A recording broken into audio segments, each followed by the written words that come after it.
La première fois que Jenny réalisa qu'elle n'était pas invitée au mariage d'Emily, ce n'était pas par omission formelle.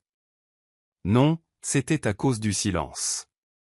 Ce silence qui s'installait au plus profond des os, pesant et suffocant, comme se tenir devant une maison dans le froid tandis que les rires jaillissaient de l'intérieur. Elle parcourait Instagram sans réfléchir quand elle l'a vu.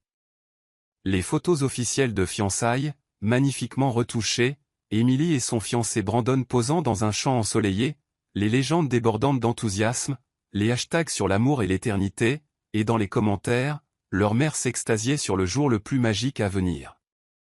L'estomac de Jenny se contracta. Elle attendait. L'appel allait sûrement arriver. Je voulais te le dire, ou nous allions te faire une surprise. Mais les heures passèrent.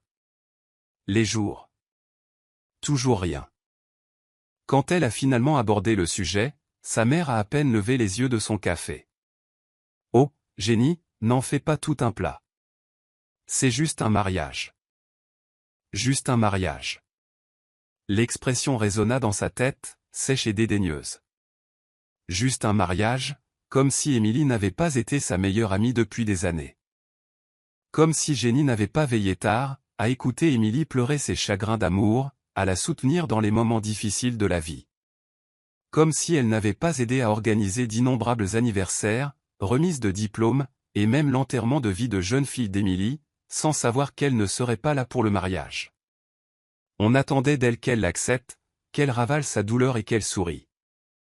Au lieu de cela, elle réserva un aller simple pour les Caraïbes. Jenny se tenait à la porte d'embarquement, observant la foule animée s'agiter autour d'elle. Les haut-parleurs crépitaient au-dessus de sa tête, annonçant l'embarquement, mais sa dernière conversation avec sa mère était encore en tête. Ce n'est qu'un mariage. Elle s'attendait à être blessée. Elle s'attendait à être en colère. Ce qu'elle n'avait pas prévu, c'était la rapidité avec laquelle ils avaient balayé sa douleur, comme si sa présence, son rôle de sœur, n'avait jamais vraiment compté. La poignée de sa valise était froide sous sa main. Ce n'était pas qu'un mariage. C'était une déclaration. Un message clair, malgré tous ses dons, elle ne serait jamais qu'une pensée secondaire. Son vol pour Sainte-Lucie était en route. Jenny expira, redressa les épaules et s'avança.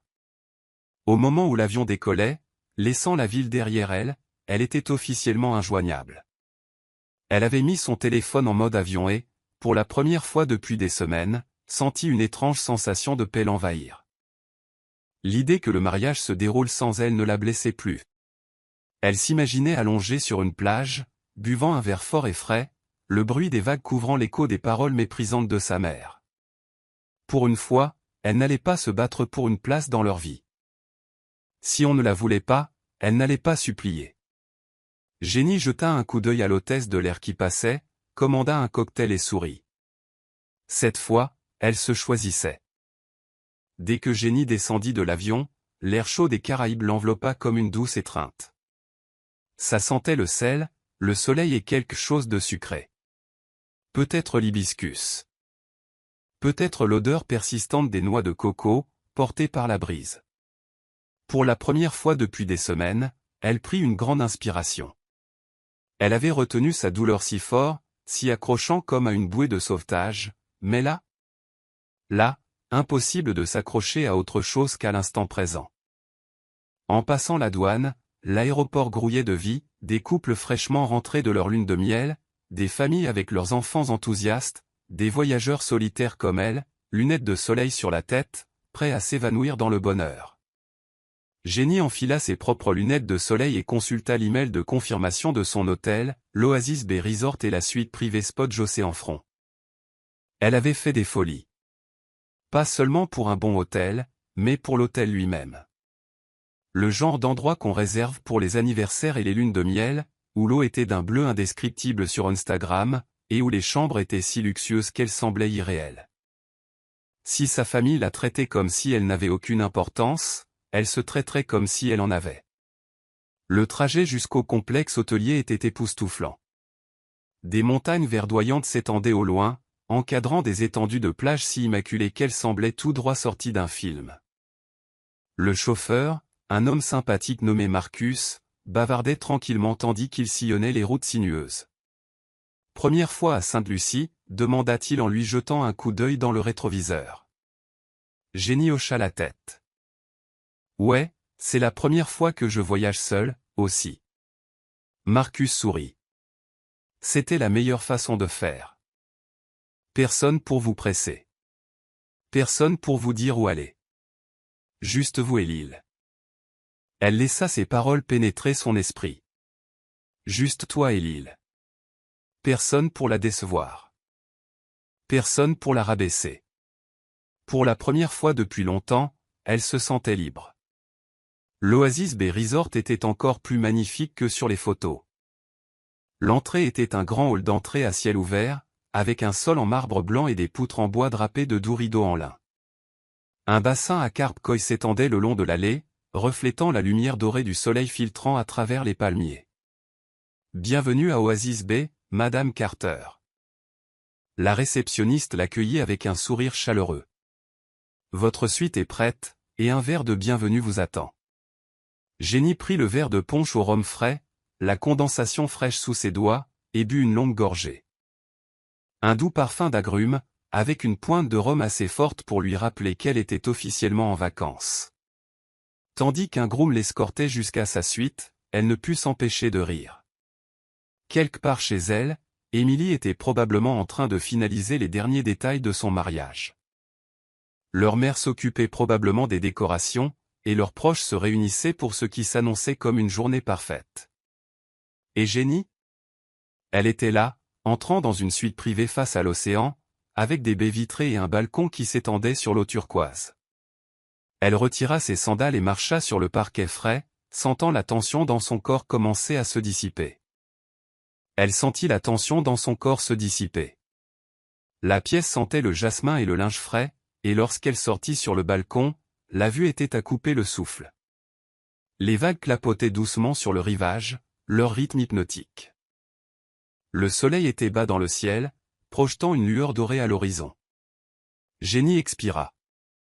Aucune culpabilité. Aucun regret. Elle a sorti son téléphone, désactivé le mode avion et pris une photo du paysage. Sans légende. Juste une photo, publiée dans sa story. Laissons-les s'interroger. Elle posa le téléphone, s'allongea sur la chaise longue et prit une autre gorgée de sa boisson. C'était le début de quelque chose de nouveau. Jenny se réveilla au son doux et régulier des vagues, une mélodie naturelle qui lui fit oublier, l'espace d'une seconde, qu'elle n'était pas chez elle. Puis elle se souvint. Elle n'était pas chez elle. Elle était au paradis. S'étirant paresseusement, elle attrapa son téléphone. Un rapide coup d'œil indiquait l'heure. 8h42. De retour à la maison, il serait midi. Le jour du mariage. Un sourire narquois se dessina au coin de ses lèvres. Se tournant sur le côté, elle ouvrit Instagram et consulta sa story. Déjà 64 vues. Pas mal, vu qu'elle n'avait rien publié d'autre qu'un simple cliché de l'océan. La curiosité l'emporta. Elle fit défiler la liste. Quelques amis d'université. Quelques collègues. Et puis, ils étaient là. Sa mère. Émilie. Plusieurs tantes et cousines. Même quelques demoiselles d'honneur d'Émilie, toutes regardant sa publication, ne disant rien. Jenny imaginait la conversation. Jenny est-elle vraiment en vacances? En ce moment? Pourquoi ferait-elle ça? Pourquoi est-elle si dramatique? Elle raccrocha avec un soupir de satisfaction. Laisse-les parler. Elle avait fini de s'expliquer. Pendant ce temps, de retour à la maison. Où est-elle? La voix d'Émilie était sèche, coupant court au bavardage dans la suite nuptiale. Elle est à Sainte-Lucie, confirma leur cousine Mélissa en brandissant son téléphone. Elle a posté une photo ce matin. Regarde. Émilie saisit le téléphone, ses doigts manucurés le serrant fort tandis qu'elle scrutait l'image. Des eaux bleues. La terrasse d'un complexe hôtelier. Un verre au premier plan. Et voilà. Pas de légende, pas d'explication. Mais le message était clair, Jenny n'était pas là. Elle avait choisi de manquer le mariage de sa sœur pour siroter des cocktails sur une plage. La mâchoire d'Émilie se serra. Incroyable. Leur mère, Evelyne, leva à peine les yeux de là où elle fixait le voile d'Émilie. Ignore-la, ma puce. Elle veut juste de l'attention. Mélissa renifla. Si elle voulait attirer l'attention, elle publierait des selfies et des citations sur la trahison. Elle a l'air détendue. Le visage d'Émilie brûlait. C'était censé être une journée parfaite pour elle. Mais maintenant, elle ne pouvait s'empêcher de penser à Jenny. Et même si elle détestait l'admettre, Mélissa avait raison. Jenny ne faisait pas de bêtises. Elle ne se disputait pas, ne publiait pas de messages énigmatiques et n'essayait pas de culpabiliser qui que ce soit. Elle était simplement partie. Et cela la blessait plus que tout.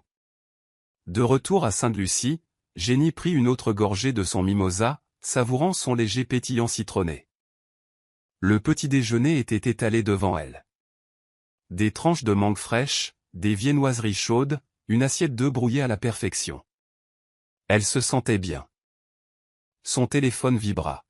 « Mélissa, ma fille, tu ne croiras pas ce qui se passe à ce mariage. » Jenny haussa un sourcil. Elle hésita une seconde avant de déverrouiller son téléphone. « Jenny, et maintenant ?» Le message suivant de Mélissa arriva instantanément.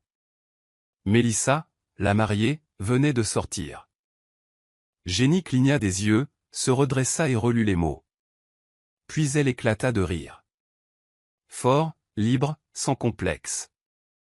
Elle fit signe au serveur de lui apporter un autre mimosa. La journée s'annonçait amusante. La cérémonie devait commencer à 14 heures précises. À 13h30, la tension était déjà palpable. Émilie, debout devant un miroir en pied, ajustait la délicate dentelle de sa robe. Son maquillage était impeccable. Son voile était parfaitement fixé. Mais il y avait une chose qu'elle ne pouvait pas changer, son humeur. Elle pensait encore à Jenny. Elle avait passé l'heure précédente à faire comme si de rien n'était, mais cela la rongeait. Que sa propre sœur ait choisi des vacances plutôt que son mariage lui faisait l'effet d'une gifle. Elle le regrettera, se dit Émilie. Quand tout sera parfait et qu'elle verra ce qu'elle a raté, elle le regrettera. Mais au fond, elle n'en était pas si sûre. Le coup frappé à la porte de la suite nuptiale fit s'arrêter tout le monde. « Entrez » cria-t-elle en lissant sa robe. Sa demoiselle d'honneur, Taylor, se glissa à l'intérieur. Mais un seul regard sur son visage fit bondir l'estomac d'Émilie. Quelque chose n'allait pas. « Qu'est-ce que c'est » demanda Émilie. Taylor hésita. « C'est Marcus. » Le cœur d'Émilie se serra. « Et lui ?» Taylor se mordit la lèvre. « Il est dans la suite du marié. Et il dit qu'il ne peut pas faire ça. » Ces mots frappèrent Émilie comme une vague. « Quoi ? Il refuse de s'habiller. Il est contrarié. » Je ne connais pas les détails, mais Taylor hésita. « Il parle d'annuler. » Émilie serra les poings. « Non, pas aujourd'hui. Pas le jour de son mariage. » Elle passa devant Taylor en trombe, rassemblant les couches de sa robe dans ses mains tandis qu'elle se dirigeait vers la suite du marié. Elle ouvrit la porte sans frapper. Et il était là, Marcus, son fiancé, assis sur le canapé, en maillot de corps et pantalon, la tête entre les mains. Son témoin, Devin, se tenait maladroitement à côté d'elle. La voix d'Émilie était sèche. « Mais qu'est-ce qui se passe ?» Marcus leva les yeux. Ses yeux étaient rouges. Son expression était confuse. « Émilie. Pourquoi n'es-tu pas habillée » demanda-t-elle. « La cérémonie commence dans 30 minutes. » Marcus expira. « Je ne crois pas pouvoir faire ça. » La pièce tournoya. Émilie serra sa robe plus fort. « Tu ne crois pas que tu peux faire ça » répéta-t-elle, la voix tremblante de fureur. Tu plaisantes? Marcus se frotta les tempes. C'est juste, j'ai l'impression qu'on se précipite. Je t'aime, mais les mains d'Émilie se posèrent sur ses hanches. Mais quoi? Marcus la regarda droit dans les yeux. Mais je ne pense pas que tu m'aimes autant que je t'aime. Un silence de mort s'installa dans la pièce. Émilie laissa échapper un rire sec. C'est ridicule. Marcus secoua la tête. Vraiment? Devin, debout sur le côté, s'éclaircit la gorge. Ce n'est peut-être pas le meilleur moment. Tais-toi, Devin. S'exclama Émilie. Elle se tourna vers Marcus, la voix dangereusement basse. D'où ça vient? Marcus se leva et passa une main dans ses cheveux. Ça fait des mois que ça monte, et aime. La façon dont tu me traites. La façon dont tout tourne toujours autour de toi. L'organisation du mariage ne concernait pas que nous. Il s'agissait de passer une journée parfaite. Et aujourd'hui, j'ai réalisé quelque chose. Il prit une grande inspiration. Je ne veux pas être coincé dans un mariage où je ne serai qu'un accessoire dans ta vie. Ces mots firent l'effet d'une gifle. Le visage d'Émilie brûla. Piégé? Tu crois qu'être marié avec moi est un piège? Marcus la regarda tristement. Je crois que tu ne m'aimes pas autant que tu aimes l'idée d'être marié. Sa poitrine se serra. Tu ne vas pas me faire ça maintenant. Marcus expira. Je dois le faire. Émilie s'approcha, baissant la voix. Tu as idée de l'embarras que ça va me causer. Marcus serra les dents. Tu vois? C'est ça qui compte pour toi. Émilie tremblait. Et alors? Tu vas m'humilier devant tout le monde. Marcus attrapa sa veste de costume sur le canapé et secoua la tête. Je préférerais partir maintenant plutôt que de vivre malheureuse jusqu'à la fin de mes jours. Et puis, devant son témoin, son garçon d'honneur et le coordinateur du mariage qui venait d'arriver, Marcus est sorti. Panique. Chaos. Cris. À 14h15, les invités chuchotaient. À 14h30, l'officiant regardait sa montre. À 14h45, Émilie sanglotait dans la suite nuptiale, tandis que sa mère faisait les 100 pas. Tout est de la faute de Jenny, rétorqua Evelyne. Mélissa haussa un sourcil. En quoi est-ce la faute de Jenny? Si elle avait été là, Evelyne assise, elle aurait parlé à Marcus. Elle aurait pu arranger les choses. Mélissa croisa les bras. Tu veux dire, elle aurait pu arranger les choses pour Émilie, comme elle le fait toujours? Evelyne lui lança un regard noir. Mélissa soupira et vérifia son téléphone. Aucun nouveau message de Jenny.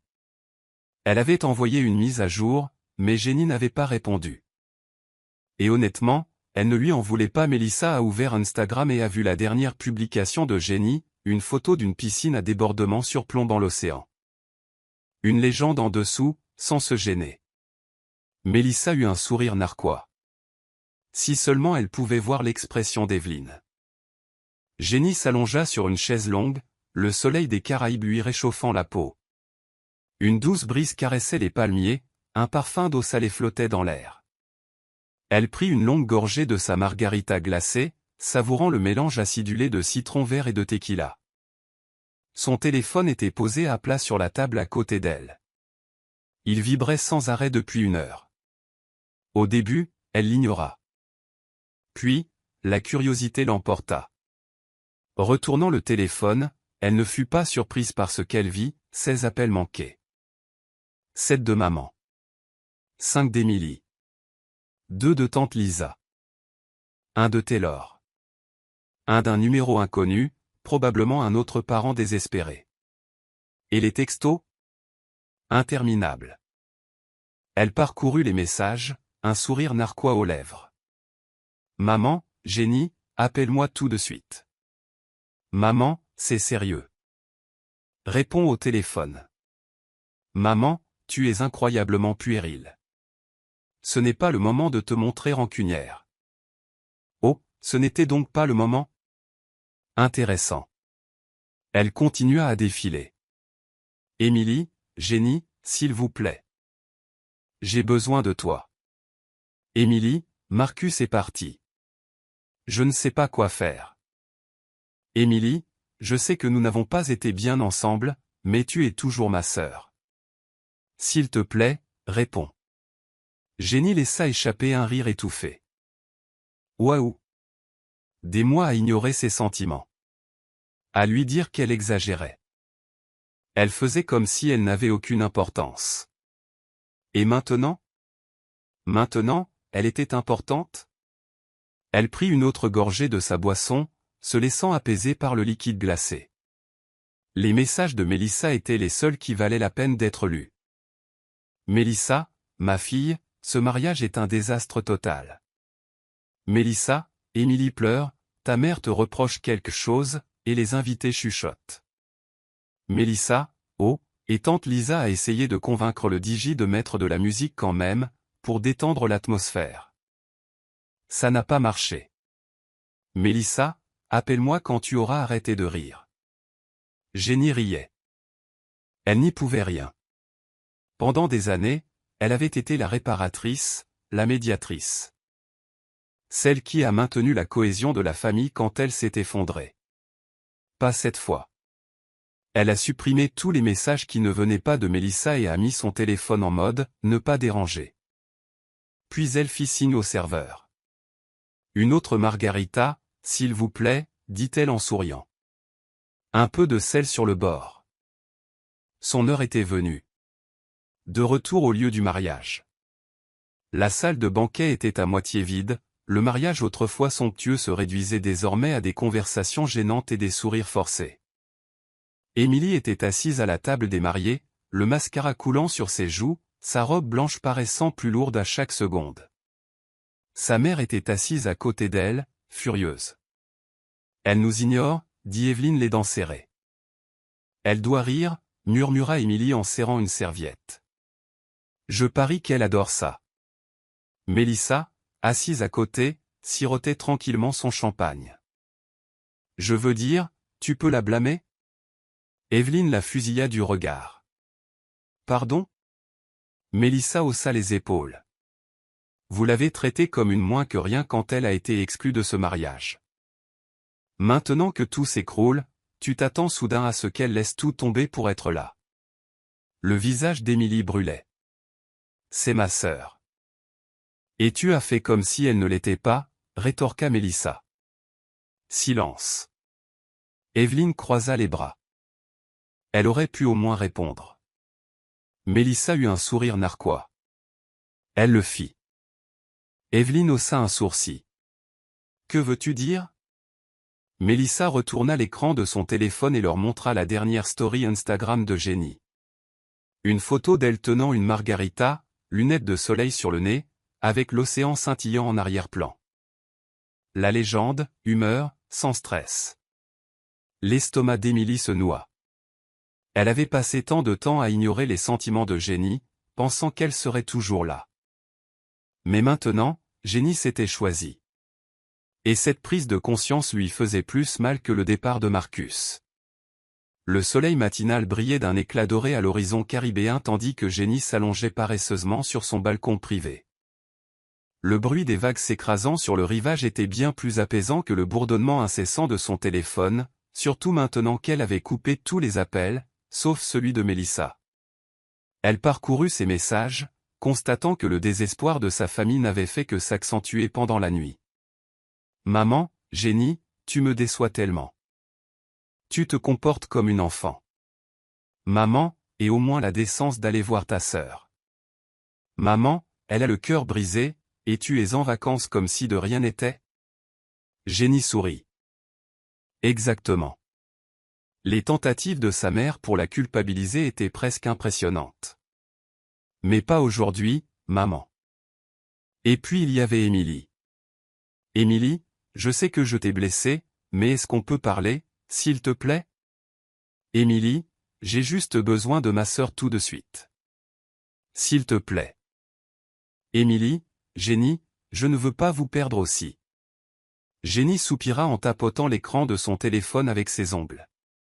C'est drôle, pensa TL. Tu t'en fichais de me perdre quand tu m'as désinvité de ton mariage. Elle n'était pas sans cœur. Mais elle en avait assez d'être prise pour acquise. Ses yeux se posèrent sur un nouveau message de Mélissa. Mélissa, tu rates le meilleur drame de l'année. Toute la famille est dans un état lamentable.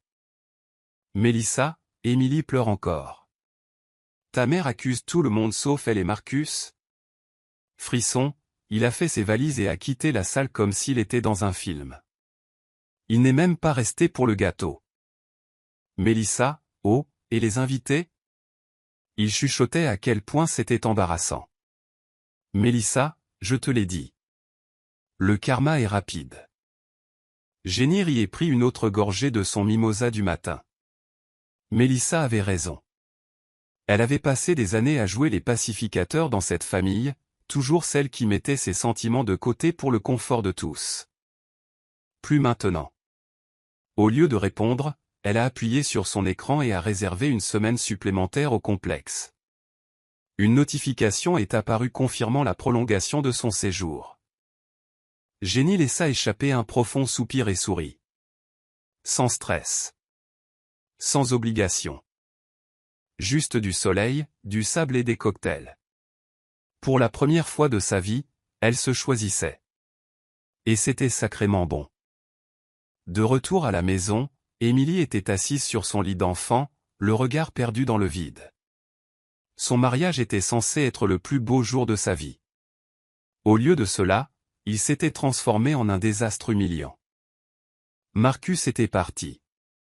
Les invités étaient sortis maladroitement, murmurant à propos du spectacle. Et le pire? Jenny, la seule personne qu'elle pensait toujours présente, était partie elle aussi. Émilie renifla et prit à nouveau son téléphone. Émilie, Jenny, s'il vous plaît. Je m'en fiche que vous soyez en colère. J'ai juste besoin de ma sœur. Le message a été envoyé, mais aucune réponse. Les minutes ont passé. Puis des heures. Puis plus rien. Elle sentit une boule se former dans sa gorge.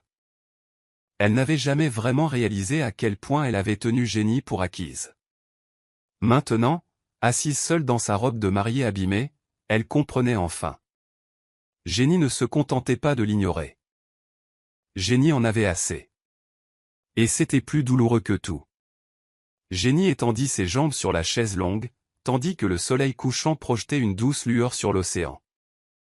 Ces derniers jours avaient été un pur moment de bonheur, yoga matinal sur la plage, cocktail à volonté, et pas une once de stress dû aux problèmes familiaux. Elle n'avait pas réagi à Émilie. Ni à sa mère. Ni aucun de ces messages désespérés qui continuaient d'affluer. Et devinez quoi? La fin du monde n'était pas proche. Mélissa, cependant, la tenait bien informée. Mélissa, ta mère continue de blâmer tout le monde sauf elle-même.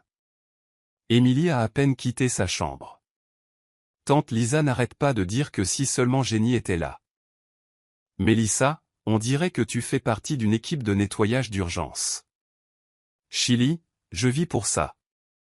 Jenny sourit. Pour une fois, elle ne se sentait pas coupable. Au contraire, elle se sentait libre.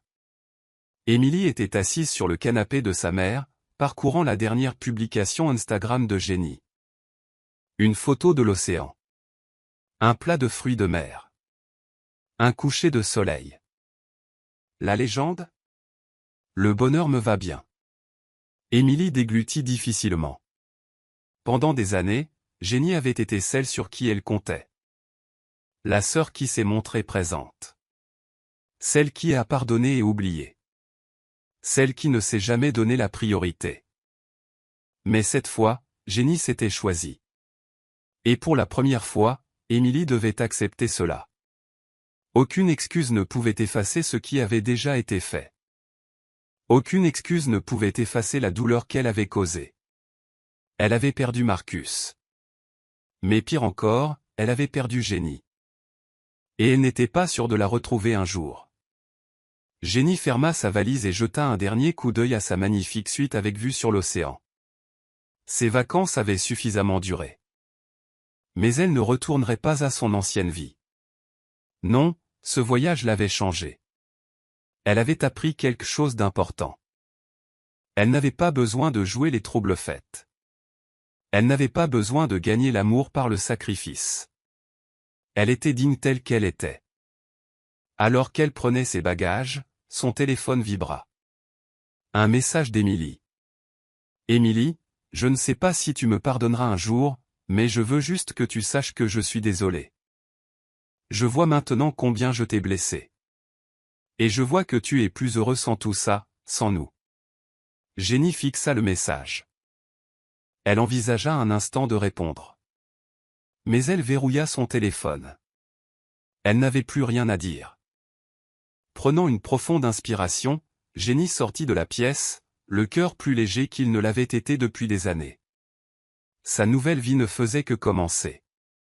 Et pour la première fois, elle était la sienne, sans complexe.